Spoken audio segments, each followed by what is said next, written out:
Ndewo na ụmụnne Igbo, anyị ga-abịa kọwatala unu ka esi eme M1 visa maka vocational training na America.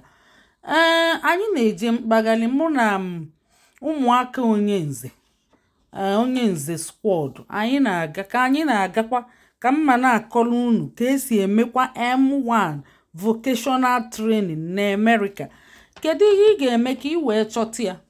Mma agwa gị ihe ị ga-eme ịchọ ife ya n'uju jee n'Igbo Class World Facebook page anyị. Emere m tutorial chaa anya aka, ọ dị ka ehihie ebe ahụ, mana abịa m ịkọwatala unu ebe a.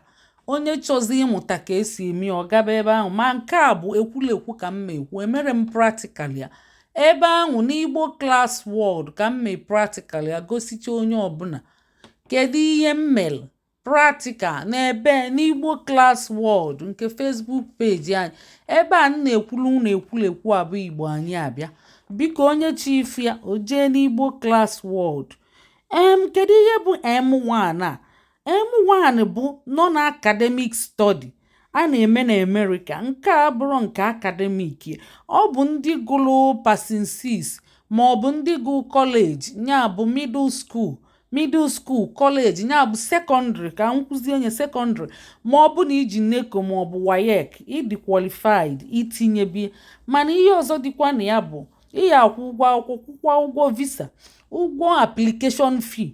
O nwere official body ebe ị ga-eme application ahụ a na-akpọ SEVP, Certified School, ndị America wepụta ka ewelu na-eme application ka fa na-akpọbata ụmụ akwụkwọ ndị si mba ọzọ. Ebe ahụ ka ị ga-ebido wee meelfe application wee kwụkwa afa application fee $185 ka ị ga-akwụfa. I wee tinye application, fa ga-achọkwa proof of fund ga-egosi na ị ga-sponsor nwa onwe gị, mee expenses for the duration, ọ bụ 1 year. Kedu ihe a na-amụ? Ọrụ aka dị iche iche, nya bụ ihe ọbụla eji aka eme ịmara, ma mme isi, ma woodwork, ma carpenter, ma ịmago vocational technical work nwoke na-eme, nwaanyị na-eme, ma isi nri, ihe ọbụla, ma ịmụ pilot, ọ bụ ya bụ vocational training. Ya bụ ụmụnne, enwekwa requirement itinye ya na SEP ahụ, SEVP, Certified School. Itinye application gị ebe ahụ, fa wee gị ịbịakwa gosifa na ị ga-asụnwu na ị ga-edenwu nke akwa igosicha afanya, igosikwa strong ties n'obodo gị na ị ga-anaghachi ma ịgụcha, maka fa na-eme gị expect na ị ga-anaghachi. Olo ndị be anyị ọchọkwa na ịnaghachi, ịba ị ga-ama ihe ị ga-eme ka ị ghara ịnaghachi. Ọ bụrụ nwaanyị nụba ebe ahụ ma ọ bụ ihe ndị ọzọ. A sị na ịma nlu nkwa ọrụ, ị ga-alụ obele ọrụ, ị ghara alụ full time job. Ọ bụ on the job training, ọ bụ ebe eziga gị ka ị mụọ ihe. Ebe ahụ ka ị ga-akpachata obele ego na America. Ịma America kpọrọ akpọ, eji aga eme asị American visa, a na-achọ gị dịka American visa. Ọ bụ unufu nke Finland m gwacha unu, ọ dị very simple. Ọtụtụ ka na-asịkwa na ọ bụ home base ndị ahụ, ọ bụ asị, ọ bụrụ eziokwu, ọ bụrụ home base, ọ bụrụ ndị home base nye ị nara agụ ihe mma, ịgụọ ihe mma, ị ga-afụ nke asị m na nke Finland afụnụrụ m application dị simple as ABC.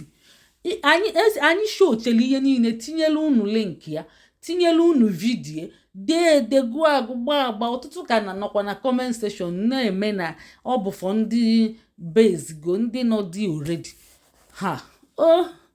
Chineke ama mma ga-egbuwekwa ụbụrụ egbuwe, mana nsogbu adịrọ. Biko ndị ọ na-afịa arụ, ijecha onye ga-enyere gị aka. Ọzọ ịbịa sị na ị ga-abịa jụta m ihe, na ị ga-abịa jụta m ihe, ịbịakwa na inbox ihe akwa jụtanwu m ihe, ọ ga-emekwa, ọ ga-ete aka tupu ijụta m ihe. Beluso mana ịchọrọ ya, inwe ndidi, ịchọ ka nza gị ihe, inwe ndidi. Ịbịa na-acha m ọkụ, mụzaa gị ya ya ka m ji mee tutorial anya tinye ka unu fụzie mebe na onwe unu. O nwere ihe ọzọ ị ya ajụtanwu m, ihe mmebu ka nye unu information ka unu mebezie weliekwala ezigbo ngwa ọrụ wee mee ihe ga-abara unu uru. Mana abịazie flood inbox mmadụ azachanwukwu ya ma flood bịa ma flood nọkwa n'inbox nọrụ na WhatsApp. Ya bụ ụmụnne gaanụ n'Igbo Class World ka unu fia ka nna akọkwala unu nye na-ekwulekwu ka unu na-anụ ya na ntị ka unu na-anụ ya na ntị. Ya bụ ụmụnne ịma na o nwee ebe ị ga-elu ịgụ akwụkwọ ịlụzie kọọsụ ahụ ị chọrọ ịchọzie ichenjie kọọsụ nke a sịkwa na ịma nchenjinwu kọọsụ ịghọtago application ogo dị successful ọ na-apụta within 4 weeks ya bụ ofu ọnwa ihe edunkwe ụmụaka gị ya dependent gị nwunye gị ma ụmụaka gị ndị dị under 21 ọdụ 19 ị ka ga-akpọ nkwụ ya ga mana fa nwee permit ịgụ akwụkwọ ebe ahụ ma health care mana fa enwekwa access to university. Ihe a emelie imechi ịnaba ihe gosifa na ị ga-emechekwa ịnaba igosifa ihe iji chọọ ịbịa mụọ ihe ahụ ebe ahụ ihe ọ ga-abalị gị ma ị naghachi n'obodo gị ịkọwachalụfanya mgbe ị na-eme the application. M1 ọ bụzi na ịkpọ ụmụaka ị ga-emekwa efe application nke a na-akpọ M2 igosi na fa na-agba attach na gị nwa ịkpọlụfa ncha gaba duration ahụ ị na-agụ akwụkwọ. A sịkwu na ị ga-emenwu extend to 3 years ịchọ imenye extend to 3 years mana 3 years ahụ bụ ị ga-anabakwa and a sịkwa na ịma nlụ ọrụ full time ịmagonu ka ụmụ akwụkwọ si alụ ọrụ abịa ụmụ akwụkwọ adị na-alụ ọrụ full time especially during that period a na-agụ akwụkwọ mana enye holidays inwe ike lụzie ọrụ full time ifugie.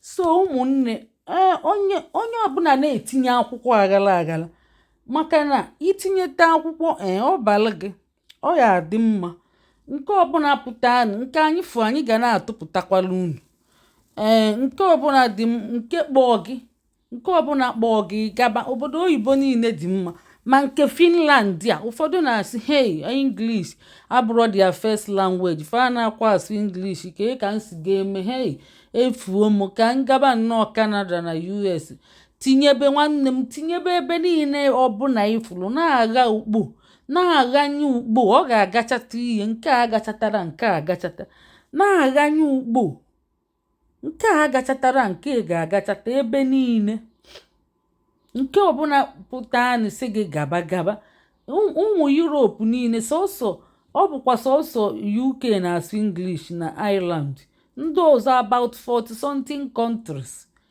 a na-asụ asụsụ favaluli cherish enye na-eme ọfụma ebe asụsụ fa laikla asụsụ ya bụ fa na-asụkwa English and fa ebe ahụ ụgwọ akwụkwọ dị cheaper than UK, US, Canada, Australia mana ọ bụ ezigbo obodo oyibo ị nwetara paspọtụ ya ị ga-eji nwunye jebe obodo oyibo ọbụla so gị mana ị nweta vocational training n'obodo ahụ onwe ezigbo ihe ọzọ ị na-eche ị ga-akụpadozi ebe ahụ vocational training fa ga-ewe gị ọ bụ ọrụ a na-achọ and imuvuo gaa obodo ọzọ with vocational training itrain na mba western world ị ga-enwetakwa ọrụ any citizen inwe citizen from any European country ịbụ visa free to any civilized world.